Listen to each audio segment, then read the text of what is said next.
오늘 하나님께서 우리에게 주신 말씀은 열왕기하 14장 17절에서 29절까지의 말씀입니다. 구약성경 586면에 기록되어져 있는 열왕기하 14장 17절에서 29절까지의 말씀을 이 시간 저와 여러분들이 한 절씩 교독하도록 하겠습니다. 이스라엘의 왕 여호아스의 아들 요아스가 죽은 후에도 유다의 왕 요아스의 아들 아마샤가 15년간을 생존하였더라.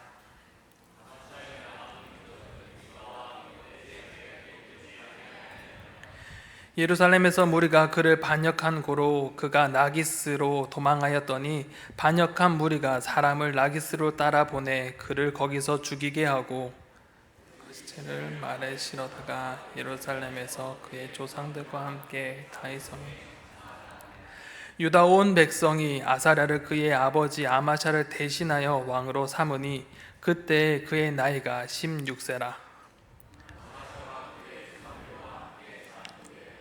아사랴를 건축하여 유다의 왕 요아스의 아들 아마샤 제15년에 이스라엘의 왕 요아스의 아들 여로보암이 사마리아에서 왕이 되어 41년간 다스렸으며 이스라엘의 범죄하게 한 느바세 아들 여로보암의 모든 죄에서 떠났지. 이스라엘의 하나님 여호와께서 그의 종 가드헤셀 아미떼의 아들 선지자 요나를 통하여 하신 말씀과 같이 여로보암이 이스라엘 영토를 회복하되 아맛 어귀에서부터 아라바 바다까지 하였으니 메인 자도 없고 메인 자도 없고 이스라엘 도울 자 없으며 여호와께서 또 이스라엘의 이름을 천하에서 없이 하겠다고도 아니하였으므로 요아스의 아들 여로보암의 손으로 구원하심이었더라. 아멘.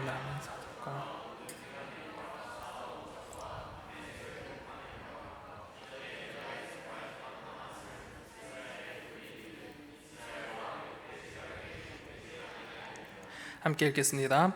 여로보암이 그의 조상 이스라엘 왕들과 함께 자고 그의 아들 스가랴가 대신하여 왕이 되니라.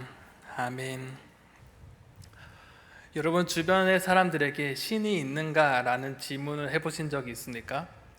보통 사람들이 생각하는 신에 대한 인식은 보통 어떨까요? 더 나아가서 여러분이 가지고 있는 하나님에 대한 인식은 어떠합니까? 즉 하나님은 여러분에게 어떠한 존재이시며 어떠한 분이십니까? 일반적으로 신이라는 존재를 생각할 때 항상 빼놓지 않는 것이 있습니다. 그것은 바로 복이라는 단어입니다. 사람들은 절대자가 사람에게 부여하는 복을 언제나 바라고 또한 그것을 생각합니다.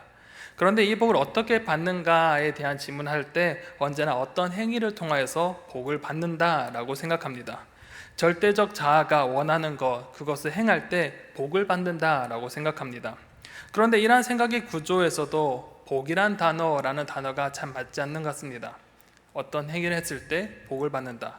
이것은 복이라는 단어보다는 어찌 보면 보상이라는 단어와 어찌 보면 그 뜻이 맞을 것 같습니다. 보상이란 무엇일까요? 보상의 뜻을 찾아보니 남에게 끼친 손해를 갚음이라는 뜻입니다. 또한 어떤 것에 대한 대가로 갚음이라고 합니다. 즉 어떤 행위를 했을 때 그에 대한 칭찬으로 받는 것, 그 어떤 것이 바로 보상인 것입니다. 그래서 보상에 항상 따라 붙는 것이 어떠한 행위를 했는가, 바로 이 행위가 뒤따릅니다. 우리는 하나님을 생각할 때 보통 이러한 논리로 접근할 때가 참 많이 있습니다. 하나님을 잘 믿는 사람은 어떻게 해야 될까? 복 받아야 된다라고 생각합니다. 그리고 하나님을 열심히 잘 믿는 사람은 언제나 그의 삶이 복받고 평안해야 된다라고 생각하는 것이 일반적인 우리의 생각의 구조입니다. 또한 일반적인 사람들은 착한 사람이 복을 받고 악한 사람을 벌을 받는 것, 이것을 우리는 정의라고 간단하게 표현하기도 합니다. 이렇게 생각할 때 정말 공평하다, 정의롭다, 평등하다라는 것은 어떤 행위에 대한 그 뒤에 있는 보상이 적절한가에 따라 달라지는 것 같습니다. 그러면 여기서 우리는 한 가지 질문을 하게 됩니다. 악한 이들이 승승장구할 때 도대체 하나님은 왜 저런 악인들을 그저 내버려 두시는가 라고 생각해 봅니다.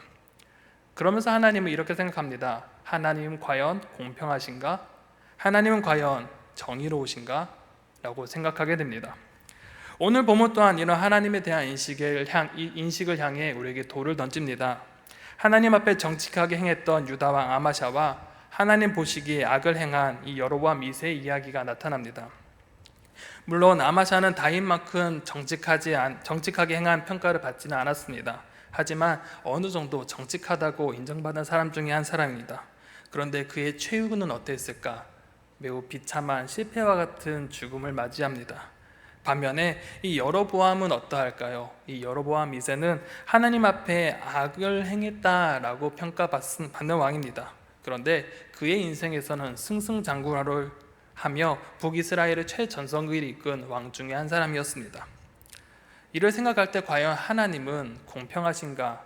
의로우신가? 우리 하나님은 정말 이렇게 하는 것이 맞는가? 라는 생각을 해볼 수 있을 것 같습니다. 결론적으로 하나님은 어떠한 분이실까요? 하나님은 단순히 보상을 통해 사람을 다스리는 보상의 신이 아닌 것은 분명한 것 같습니다. 그렇다면 이 두 이야기를 통해 하나님은 어떠한 분이신지 오늘 본문을 통해 자세히 한번 살펴보겠습니다. 오늘 본문은 크게 두 개의 단락으로 나뉘어져 있습니다. 첫 번째 단락은 17절에서 22절까지 유다의 왕 아마샤의 마지막 행적에 대해서 기록하고 있습니다. 그리고 두 번째 단락 23절에서 29절까지의 말씀은 이스라엘 왕 여로보암 2세의 통치에 대해서 이야기함으로써 이 왕이 어떻게 통치를 했는지 하나님의 은혜가 어떠한 것인지를 우리가 보여주고 있습니다. 이제 한번 자세히 살펴보도록 하겠습니다. 첫 번째 단락 유다 왕 아마샤의 마지막 행적에 대해서 함께 살펴봅니다. 이 첫 번째 단락은 아마샤의 마지막 행적, 그의 생존과 암살 사건에 대한 기록이 기록되어져 있습니다. 17절에 보면 이스라엘 왕 요아하스의 아들 요아스가 죽은 후에도 유다의 왕 요아스의 아들 아마샤가 15년간을 생존하였더라 라고 기록하고 있습니다. 앞선 본문을 살펴보면 이 아마샤는 교만과 무모함을 통해서 북이스라엘 요아스와 전쟁을 벌였습니다. 그리고 그 전쟁에서 대패를 하게 되었고 북이스라엘의 포로로 잡혀갔습니다. 이후 요아스의 죽음이 언급된 후에 바로 이 본문이 이어지는데 이를 통해 북이스라엘의 요아스가 죽은 후에 바로 이 여로보암 2세가 왕이 되었고 그 당시 아마샤, 이 유다의 왕 아마샤가 드디어 풀려난 것으로 유치되어집니다. 그런데 성경은 아마샤가 이후에 15년간을 어떻게 살았는지에 대한 것은 관심이 없습니다. 그가 단지 어떻게 죽었는지에 대해만 기술하고 있습니다.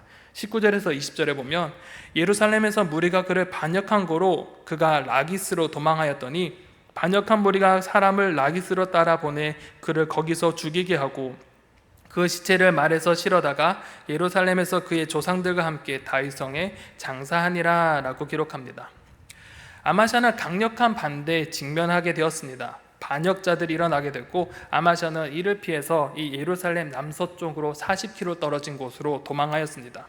이 라기스라는 곳은 어찌 보면 제2의 수도라고 할 정도로 안전한 곳이기도 했습니다. 그런데 이 도시는 그의 안전을 허락하지 않았습니다. 반역자의 무리가 그를 따라오게 됐고 그는 거기서 죽음을 맞이하게 되었습니다. 그리고 초라한 행색으로 그저 말에 이끌려 그 시신이 예루살렘에 돌아와 장사를 지내게 되었습니다. 그의 죽음은 마치 부왕의 요아스와도 같은 모습을 보여줍니다. 그의 아버지 요아스 또한 암살자들에 의해 죽임을 당하였습니다. 그의 비참한 최후를 맞이한 것에 대해 역대하 25장 27절은 다음과 같이 이야기합니다. 아마샤가 돌아서서 여호와를 버린 후부터 예루살렘에서 무리가 그를 반역하였으므로 라고 기록하였습니다. 역대하는 아마샤가 여호와를 따르는데 돌아선 후에 그때부터 반역자들이 공모를 하기 시작했다고 합니다. 앞서 역대하 25장을 살펴보면 하나님께서 아마샤를 멸하시겠다고 말씀하신 것을 볼 때 아마샤의 최후는 분명 하나님의 심판으로 볼 수 있습니다. 그런데 여기서 놀라운 일이 발생합니다. 이번에도 왕의 암살과 반역에도 새로운 왕조가 탄생한 것이 아니라 이 아마샤의 아들이 왕위에 오른 것입니다. 21절에 보면 유다 온 백성이 아사라를 그의 아버지 아마샤를 대신하여 왕으로 삼으니 그때 그의 나이가 16세라 라고 말합니다. 남유다의 특징이 무엇일까? 바로 이 다윗의 왕위가 계속적으로 이어지고 있다는 것입니다. 가까운 북이스라엘 예를 한번 살펴보고자 합니다. 북이스라엘 역사를 볼 때 반역의 역사들이 계속 이어져 왔습니다. 암살도 많이 있었습니다. 그럴 때마다 그때마다 왕조가 바뀌었습니다. 바하사, 시므리, 예후를 비롯해서 앞으로 나올 살룸과 므나헴, 배가에 이르기까지 모두가 왕을 살해하고 자신이 왕이 되면서 새로운 왕조가 시작했던 것입니다. 반면 남유다는 그렇지 않았던 것입니다. 비록 반란과 암살이 있었지만 다윗의 계보는 계속 이어지게 되었습니다. 이것은 왜 그럴까? 바로 하나님께서 다윗과 맺은 이 언약을 신실하게 지키셨다라고 보면 좋을 것 같습니다. 왕이 큰 죄를 범하였지만 왕이 분명 큰 죄를 범하였고 하나님의 심판에 놓이게 되었지만 하나님이 여전히 유다를 사랑하셨고 그 약속을 지켜나가셨던 것입니다. 그렇기에 하나님의 신실함으로 이 남유다는 다윗의 왕위가 계속적으로 이어질 수 있었던 것입니다. 또한 21절에 독특한 표현 몇몇이 등장합니다. 바로 유다 온 백성이라는 표현입니다. 유다 온 백성이 아사랴를 왕으로 세웠다라는 것과 함께 또한 특이한 것은 그의 나이가 16세라는 것을 언급하고 있습니다. 이는 매우 이례적인 표현이기도 합니다. 아마샤가 북이스라엘의 포로로 끌려갔을 때 백성들이 연합하여 이 위기를 타개하기 위해 이 아사랴를 대신 왕으로 세운 것입니다. 아마 이 뒤에 나오는 아마샤를 대신하여 이란 이 문구를 통해서 이 왕위 계승이 일반적인 왕위 계승이 아니라 이 섭정으로 볼 수 있을 것 같습니다. 그리고 이 문장을 통해 아마샤에 대한 기술이 종결된 것처럼 보입니다. 그런데 맥락과 어울리지 않는 다음과 같은 한 사건이 기술됩니다. 22절에 보면 아마샤가 그의 조상들과 함께 잔 후에 아사랴가 엘랏을 건축하여 유다에 복귀시켰더라 라고 기록하고 있습니다. 이 언급은 이후에 나올 열왕기하 15장에 기록한 이 아사랴의 행적에 나올 법한 내용이기도 합니다. 그래서 무엇인가 어색하기도 하고 이 문장을 빼고 읽어도 크게 자연스러울 것 같습니다. 특히 아마샤의 통치 종결부에 후계자의 업적을 기록하는 것은 이 성경에서도 매우 이례적인 일입니다. 그런데 이 언급이 왜 여기에 위치할 수밖에 없었을까? 찾아보니 이 15절에 보면 아마샤가 그의 조상들과 함께 잔 후에라는 곳에서 힌트를 얻을 수 있었습니다. 아마샤라고 해석된 부분은 원어로 살펴보면 그 왕이라고 기록되어져 있습니다. 성경 원에 보면 아마샤라고 기록된 것이 아니었던 것입니다. 그 왕을 어떻게 해석하는가에 따라 이 본문의 해석이 조금씩 다른 가능성이 보여지는 것 같습니다. 최근 학자들은 이 부분에 대해서 북이스라엘 왕 이 요아스를 가정합니다. 그리고 이것이 매우 신빙성이 있다고 말합니다. 즉 북이스라엘 왕 요아스가 죽은 후 여로보암 2세가 통치할 때 아사랴는 아버지가 읽어놓은 이 에돔의 승리를 확고히 하면서 이 에돔의 엘랏을 이 남쪽 항구를 장악한 것으로 해석해 볼 수 있을 것 같습니다. 또한 이렇게 해석해야지만 요아스의 죽음과 아마샤의 죽음 이후에 배치된 것이 어색하지 않게 다가오게 됩니다. 그런데 더 중요한 것이 있습니다. 아사랴의 업적에 비해서 열왕기는 그의 업적을 다루지 않는다는 점입니다. 아사랴의 업적을 역대하를 통해 살펴보면 엄청난 번영을 이루었고 강성하였고 블레셋을 통해서 수많은 땅을 차지했고 또한 더 나아가서 이 암몬과도 싸워 이겨 조공을 받게 하는 등 수많은 업적이 기록되어져 있는 것을 역대하를 통해 볼 수 있습니다. 그런데 이 열왕기하에서는 그의 업적을 단 하나 엘람만을 콕 집어서 이야기하는 것입니다. 이는 부정적 의도로 기술한 것으로 보여집니다. 외적인 일에만 전념하였던, 그래서 경제적 부를 축적하는 데 전념했던 그의 모습을 콕 집어 이야기하면서 신앙에 관련된 일을 힘쓰지 않은 그의 모습, 부정적인 모습을 암시하는 것 같습니다. 어찌됐든 이렇게 아마샤의 죽음은 이렇게 종결되고 성경은 다시 북이스라엘로 시선을 돌리게 됩니다. 두 번째 단락에 보면 이 북이스라엘 왕 여로보암 2세 통치가 나타납니다.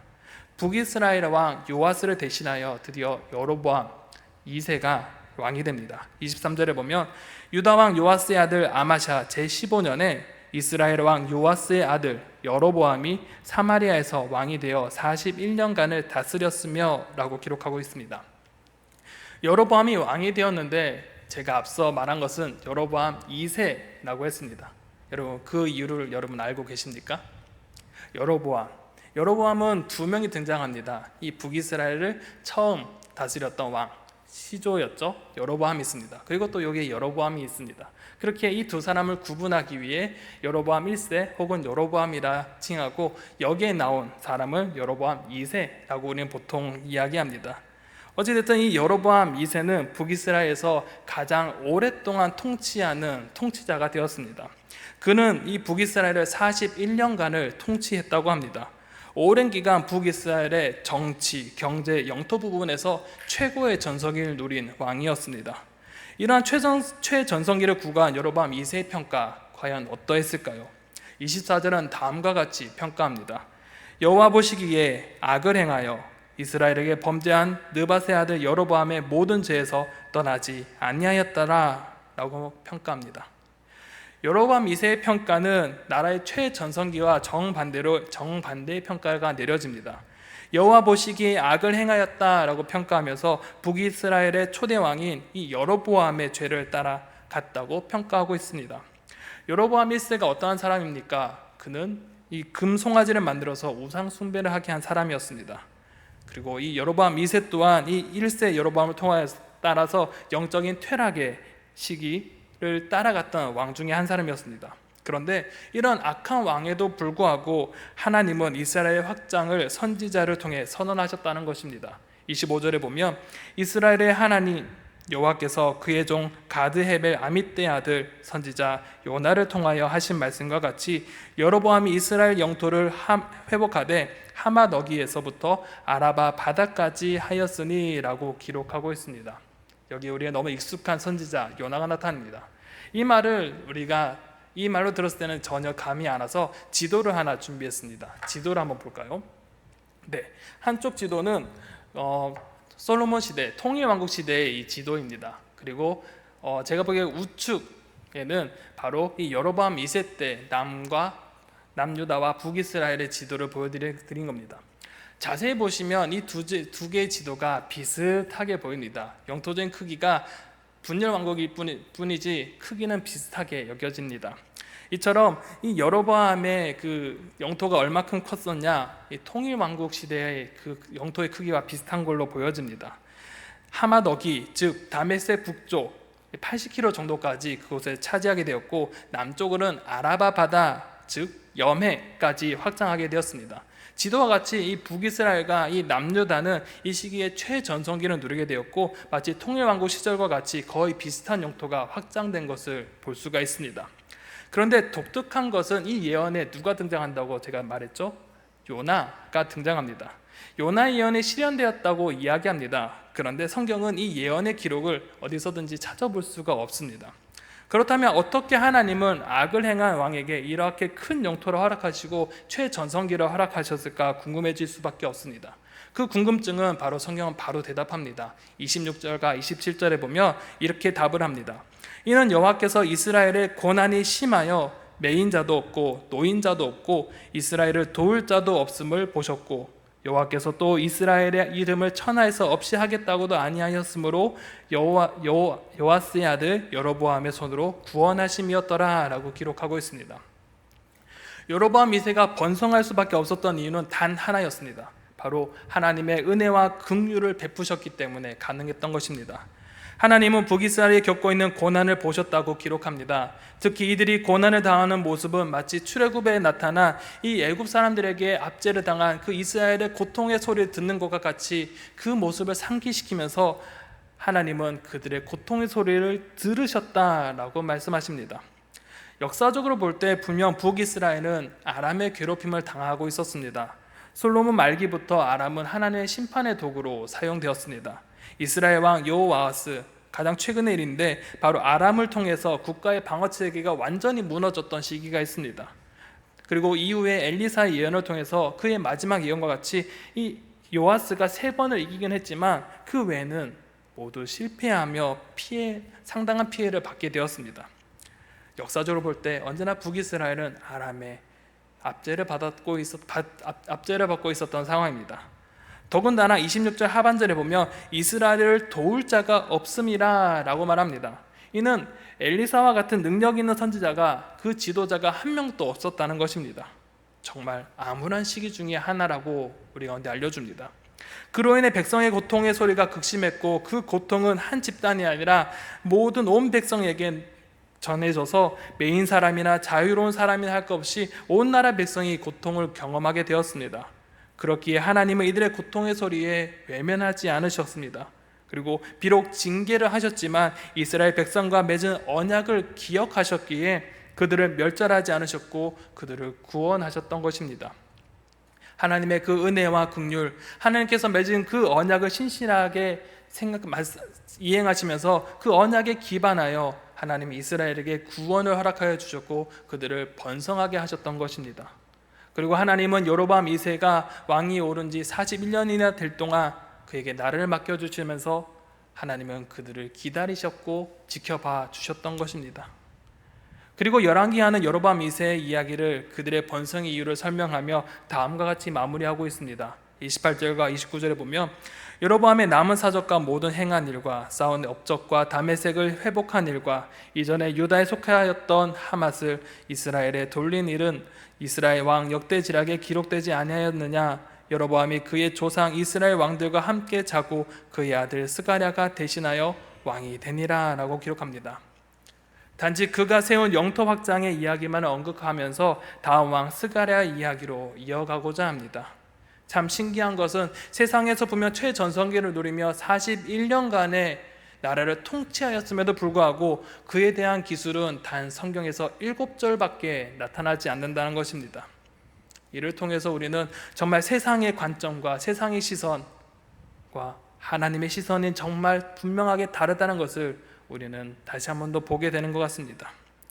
오늘 본문을 마무리하면서 우리는 한 가지를 생각해 보았으면 좋겠습니다. 하나님은 왜 여로보암 2세에게 최전성기를 허락하셨는가 다시 한번 질문해 보게 됩니다. 성경은 분명 그들의 고통의 소리에 응답하셨고 은혜와 긍휼을 베푸셨다라고 말씀합니다. 그런데 그들의 삶은 은혜와 긍휼에 반응한 삶을 살지 않았다는 것입니다. 아모스와 호세아서를 보며 그들이 얼마나 부패했는지를 그 실상을 보여줍니다. 국력이 강해졌고 영토는 분명 통일 왕국과 같이 강하여졌고 확장되었습니다. 외적인 모습은 정말 부강한 나라가 되었습니다. 하지만 그들의 내적 모습은 참담했습니다. 우상 숭배가 가득했고 불의와 부패가 가득했고 압제와 빈부격차가 가득한 땅이 바로 북이스라엘이었던 것입니다.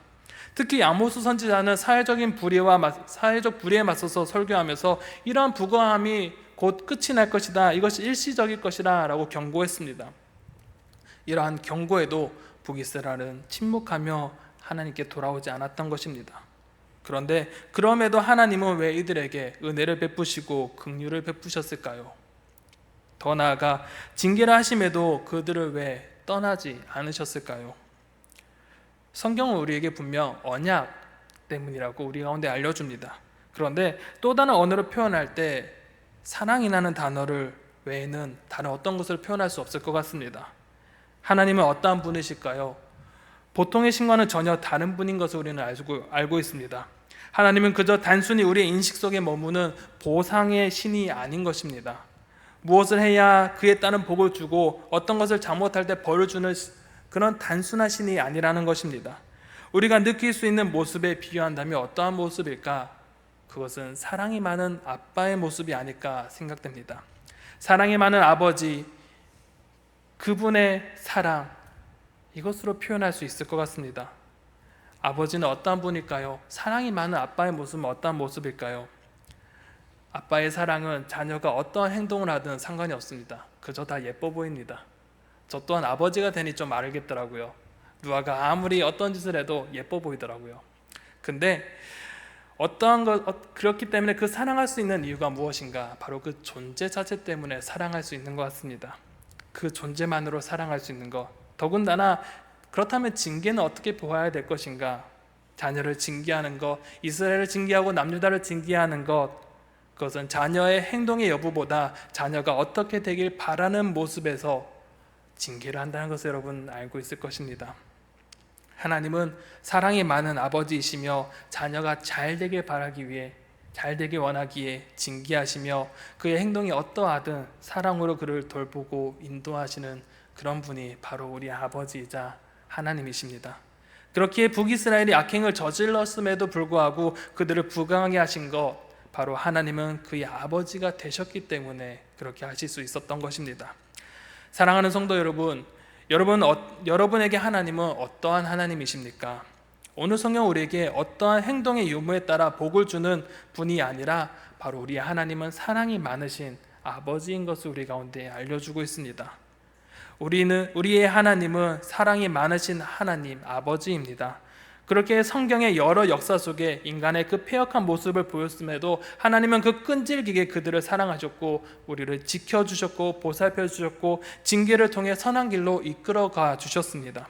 그리고 그 사랑의 정점이 바로 예수 그리스도의 십자가의 죽음과 부활로 이끌어 나갔던 것입니다.